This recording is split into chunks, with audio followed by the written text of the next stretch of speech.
ప్రజా సమస్యలపై జిల్లా కలెక్టర్కు మాజీ మంత్రి కాకాని, ఎమ్మెల్సీ చంద్రశేఖర్ రెడ్డి, ఆనం విజయ్ కుమార్ రెడ్డి నివేదికను అందించారు. కూటమి ప్రభుత్వం అధికారంలోకి వచ్చాక అవినీతి అక్రమాలపై ప్రశ్నించినందుకు రామిరెడ్డిపై అక్రమ కేసు పెట్టారని, క్వారీలో ఎమ్మెల్యే కావ్యకృష్ణారెడ్డి అక్రమ తవ్వకాలపై డ్రోన్ ఎగరవేస్తే హత్యాయత్నం కేసు, రౌడీలను అండ చేసుకొని అధికారులను, ప్రజలను, నాయకులపై బెదిరింపులు చేస్తున్నారని, ఇలాంటివి మరెన్నో ఉన్నాయని, ఇకనైనా అధికారులు చర్యలు తీసుకోకుంటే చలో అన్నవరం చేపడతామన్నారు. రౌడీ షీటర్లను పెంచి పోషించిన పెద్దలు బయట ఉన్నారని, మీరు ఇంకా ఎన్ని కేసులు పెట్టినా ఇంకా బెదిరేది లేదని అన్నారు.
కావలి నియోజకవర్గంలో కూటమి ప్రభుత్వం అధికారంలోకి వచ్చిన తర్వాత స్థానికంగా శాసనసభకు ప్రాతినిధ్యం వహిస్తున్నటువంటి వ్యక్తులే అవినీతి అక్రమాలకి పాల్పడుతూ వాటిని ప్రశ్నిస్తున్నటువంటి నేపథ్యంలో వైఎస్ఆర్ కాంగ్రెస్ పార్టీ నాయకుల మీద, కార్యకర్తల మీద విచ్చలవిడిగా కేసులు నమోదు చేస్తూ ఈరోజు సాక్షాత్తు మాజీ శాసనసభ్యులు 10 సంవత్సరాలు వైఎస్ఆర్ కాంగ్రెస్ పార్టీ శాసనసభ్యునిగా కావలి ప్రాంత ప్రజానీకానికి సేవ చేసినటువంటి రామిరెడ్డి ప్రతాప్ కుమార్ రెడ్డి గారి మీద అక్రమ కేసు బనాయించడం జరిగింది.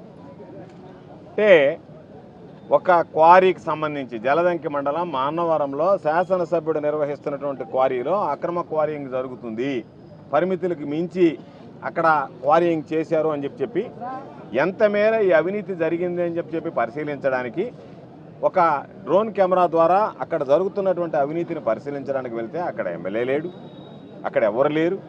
దానికి సంబంధించి అక్కడ పనిచేస్తున్నటువంటి వాచ్మెన్ మా ఎమ్మెల్యేని చంపడానికి వచ్చారు అని చెప్పడం, అంటే లేని ప్రాంతంలో, ఎమ్మెల్యే లేని ప్రాంతంలో ఎమ్మెల్యేని చంపడానికి డ్రోన్ ఎగరేశారు అని చెప్పి రావడం, దాని మీద పోలీసులు ఒక అక్రమ కేసు బనాయించడం, దానిలో ఎమ్మెల్యేగా ఉన్నటువంటి గతంలో ఎమ్మెల్యేగా పనిచేసినటువంటి రామిరెడ్డి ప్రతాప్ కుమార్ రెడ్డి గారి పేరు చేర్చడం, తీరా హైకోర్టులో బెయిల్ వచ్చే సమయానికి ఆ బెయిల్ రాకుండా అడ్డుకోవడానికి ఎస్సీ ఎస్టీ అట్రాసిటీ యాడ్ చేయడం, ఇవి ఈ ప్రభుత్వంలో సాధారణంగా జరిగేటువంటి పనులు.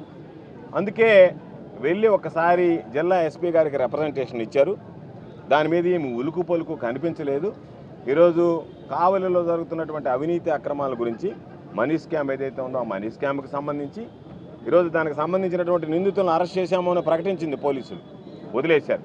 ఆ బాధితులు ఎంతమంది ఉన్నారు, వీళ్ళు తీసుకున్నటువంటి డబ్బు ఎంత, ఆ డబ్బు ఏమైంది, ఆ బాధితులకు ఏ విధంగా న్యాయం చేయాలనేటువంటిది ఏమీ లేకుండా ఎవరో ఒకరిని తీసుకొచ్చి మేము అరెస్ట్ చూపించేసాం, అయిపోయింది అరెస్ట్ అని చెప్పిన మాట్లాడారు. అందుకే కలెక్టర్ గారికి చెప్పాం, అయ్యా కేవలం అరెస్టుతో మభ్య పెడుతున్నారు, ఇది అతిపెద్ద మనీ స్కాము, దాదాపు 900 కోట్ల రూపాయలతో కూడుకున్నటువంటి మనీ స్కామ్ను మొక్కుబడిగా తూతూ మంత్రంగా దాన్ని అణిచివేయాలి, తొక్కిపెట్టాలనేటువంటి లక్ష్యంతో పనిచేశారు. కాబట్టి దానిలో ఉన్నటువంటి బాధితులు ఎంతమంది ఉన్నారో ఆ బాధితులను బెదిరిస్తున్నారు, భయపెడుతున్నారు. వాళ్ళందరూ బయటకు వచ్చి చెప్పుకునేటువంటి పరిస్థితుల్లో లేరు. కాబట్టి ఆ మనీ స్కామ్ వెనక ఎవరున్నారు, ఆ మనీ స్కామ్ ఎందుకు శాసనసభ్యుడిగా ఉన్నటువంటి వ్యక్తి తొక్కిపెట్టడానికి ప్రయత్నం చేస్తున్నాడు అనేటువంటి దాని మీద విచారణ జరపమన్నాం. అదేవిధంగా అన్నవరానికి సంబంధించి ఏదైతే ఈరోజు వెళ్ళి జలదంకి మండలంలో ఉన్నటువంటి ఆ క్వారీ మీద ఎంతవరకు అవినీతి జరిగింది, ఎంతవరకు అనుమతులు ఉన్నాయి, ఎంత రాయల్టీ కట్టారు అనేటువంటి దాని మీద కూడా విచారణ జరిపి నివేదిక తెప్పించండి, దాని మీద చర్యలు తీసుకోండి అని చెప్పి కోరడం జరిగింది.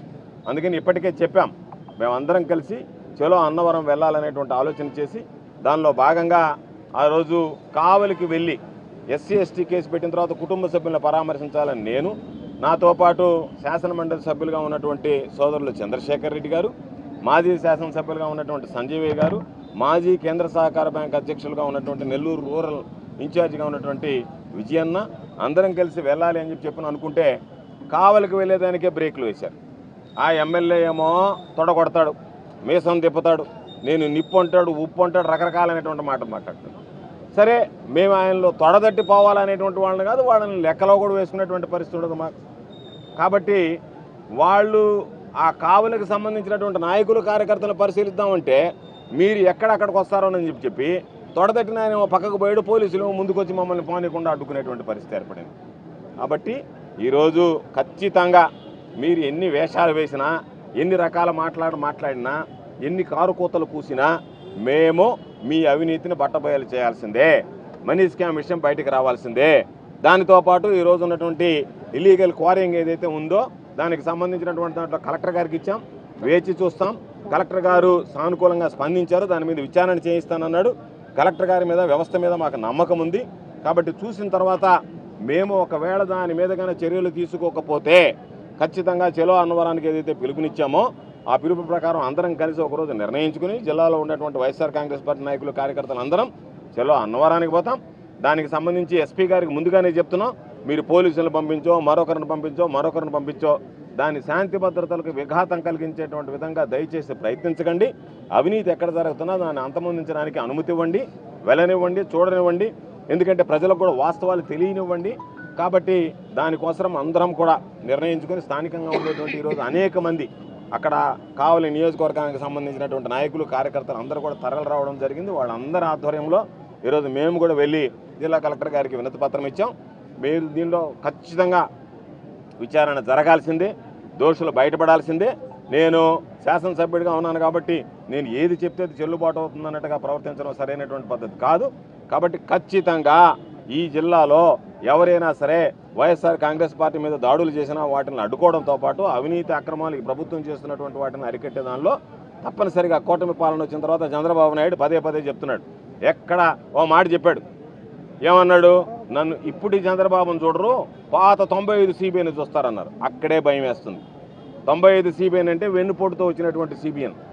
కాబట్టి వెన్నుపోటు పొడిచి అక్రమంగా వచ్చినటువంటి ఆ వ్యక్తిని అక్రమార్కుడిని చూస్తారు మీరు అని చెప్పి చంద్రబాబు నాయుడు పదే మాట్లాడటంలోనే ఓహో అక్రమాలకు తెరదీసేటువంటి సిబిఐని ప్రారంభమయ్యాడు, సిబిఐని పాలన ప్రారంభమైందని చెప్పనే చంద్రబాబు నాయుడు నోటుకుండానే చెప్తున్నాడు. కాబట్టి అటువంటి సిబిఐని కాకుండా అనుభవం ఉన్నటువంటి సిబిఐని అని చెప్పి ఓట్లు వేశారు. అనుభవం గడించినటువంటి వాడిగా, సరే అనుభవం దేంట్లో గడించామంటే ప్రజలకు సంక్షేమ పథకాలు ఇచ్చి ఎగ్గొట్టడంలో అనుభవం గడించాం తప్ప చెప్పిన మాట నిలబెట్టుకోవడంలో నీకు ఏ రోజు అనుభవం లేదు. కాబట్టి ప్రజలు విశ్వసించేటువంటి పరిస్థితి లేదు. డైవర్షన్ పాలిటిక్స్ కోసం రకరకాలైనటువంటి వేషాలు, రకరకాలైనటువంటి రంగులు మారుస్తున్నటువంటి చంద్రబాబు నాయుడు కానీ కూటమి ప్రభుత్వంలో పెద్దలు కానీ గ్రహించాల్సింది, మీ ప్రభుత్వంలో మీ ప్రజాప్రతినిధులు విచ్చలవిడిగా దోపిడీకి పాల్పడుతున్నారు. ఇది నగ్న సత్యం. దీన్ని మీరు నివారించకపోతే ప్రజలే ఈరోజు మూకుమ్మడిగా వచ్చి వాటిని నివారించుకునేటువంటి ప్రయత్నం చేస్తుంది, అరికట్టేటువంటి ప్రయత్నం చేస్తుంది, అడ్డుకునేటువంటి ప్రయత్నం చేస్తుంది. అందులో భాగంగానే ఈరోజు పాపం కావలి శాసనసభ్యుడు అక్రమ సంపాదనను అడ్డుకుంటున్నారని దాన్ని తట్టుకోలేక, ఓర్చుకోలేక ఎక్కడెక్కడో విపరీతమైనటువంటి మాటలు మాట్లాడడం, ఆ ఫ్రస్ట్రేషన్ అంటే నా ఆదాయానికి గండిపడుతుంది అనేటువంటి ఆ ఫ్రస్ట్రేషన్ చాలా ఎక్కువగా కనిపిస్తుంది. అందులో భాగంగానే ఈరోజు ఆయన మాట్లాడేటువంటి మాటలు కానీ, ఆయన వ్యవహరించేటువంటి తీరు కానీ వాటిని ఎవ్వరూ లెక్క చేయరు. తప్పనిసరిగా ఈరోజు ఆ నియోజకవర్గంలో అక్రమ కేసులు పెట్టేటువంటి వాటిని అడ్డుకుంటాం. అదేవిధంగా మీరు చేస్తున్నటువంటి అవినీతి కూడా అడ్డుకట్ట వేయడం జరుగుతుందని చెప్పి ఈ సందర్భంగా తెలియజేస్తాం. ఏమి గాడిదలు గాయటంలే, నువ్వు ఉండేది శాసనసభ్యుడిగా జరిగినటువంటి అవినీతి ఏదన్నా ఉంటే నువ్వు బయట నీకు తెలిసిన అధికారం ఉంది కాబట్టి చేతకాని మాటలు మాట్లాడడంలోనే నేను అవినీతికి పాల్పడ్డానని చెప్పకనే చెప్పింది ఆయన. ఆడకరా ఏడకరా కాదు, నువ్వు రమ్మన్న దగ్గరికి కాదు, నువ్వు చేసినటువంటి అవినీతి లేదని చూపించు. ఆ తర్వాత ఏడకు తీసిపోయి నీ ప్రభుత్వం అధికారంలో ఉంది, నువ్వు విచారణ చేయించు. అది చేతకాక ఏదో ఒకటి మాట్లాడి దాన్ని డైవర్ట్ చేయడానికి ఆడకపో నువ్వు బొమ్మన దగ్గరికి పోవడానికి, నువ్వు చెప్పినటువంటి మాట్లాడడానికి లేము మేము. మాకేం చేయాలో మాకు తెలుసు. నిన్నగాక మొన్న వచ్చినటువంటి వాడు ఆడకపో ఏడదూరు ఆడదూరు అంటే ఆడగాడు ఉండేది. మేము మాకు తెలుసు ఏం చేయాలనేటువంటిది. మేము అంత జూనియర్లం కాదు, సీనియర్లమే. ఆయనేమో మాకు సూచనలు సలహాలు ఇవ్వబడలే, ఆయన ఇష్టం వచ్చినటువంటిది ఆయన చేసుకోవచ్చు. మేమేం చేయాలనేటువంటిది తెలుసు. మేము చేయగలిగేటువంటి శక్తి సామర్థ్యం మాకున్నాయి. ఆయన రమ్మనో ఈయన రమ్మనో పడలే. పోలీసులు మమ్మల్ని మామూలుగా మాకు పోలీసులు అవసరంలే, పోగలిగితే పోతాం, లేకపోతే వెనక్కి వస్తాం. మీరు ఎవరు అడ్డపడబాకండి. మేము కావలికి పోగలమా, అన్నవరకు పోగలమా, మాకు ఆ సత్తా ఉందా లేదా అనేటువంటిది చూపిస్తామని చెప్పి ఛాలెంజ్ ఇస్తాం. నేను చెప్పేదినప్పా నీకు దమ్ము ధైర్యం ఉంటే ఈరోజు నువ్వేదో ఒక విలేకరులాగా వాళ్ళు అని పార్టీ తరంగా మాట్లాడడం కాదు. ఈరోజు కొంతమంది కావల్లో పచ్చ చొక్కాలు వేసుకొని ఉన్నారు మీడియా, అది పక్కన పెట్టండి. నేను ధైర్యంగా చెప్పేది అధికారం నీ చేతుల్లో ఉంది. ఈరోజు నువ్వు ఎందుకు నీ అధికారంలో చేతులుంటే చవట దద్దమ్మలాగా చేతులు ముడిచి కూర్చున్నావు, నీకు భాగం లేకపోతే. కాబట్టి నీకు భాగస్వామ్యం ఉంది కాబట్టి నువ్వు చేతులు ముడిచి కూర్చున్నావు. వాళ్ళు ఉండారా వీళ్ళు ఉండారా కాదు, నీకు చేతనైతే, నీకు శక్తి ఉంటే, నీకు చావు ఉంటే వాళ్ళు ఎవరో బయటికి తీయలేనటువంటి అసమర్థుడు నేను తిన్నాను వాళ్ళు తిన్నారు అన్నట్టుగా మాట్లాడుతున్నావు తప్ప నువ్వు తిన్న మాట వాస్తవమా కాదా? పాపం పేదలు రూపాయి కూడగట్టుకున్నటువంటి పేదల కడుపు కొట్టేటువంటి ఇటువంటి వాళ్ళు శాసనసభ్యులుగా పనికొస్తారా? దాని మీద నీకు దమ్ము ధైర్యం ఉంటే నువ్వు చెప్పేటువంటి కారు కోతలన్నిటి మీద విచారణ చేయించి నిజాలను నిగ్గు తేల్చమని నేను డిమాండ్ చేస్తున్నా, ఛాలెంజ్ విస్తున్నా.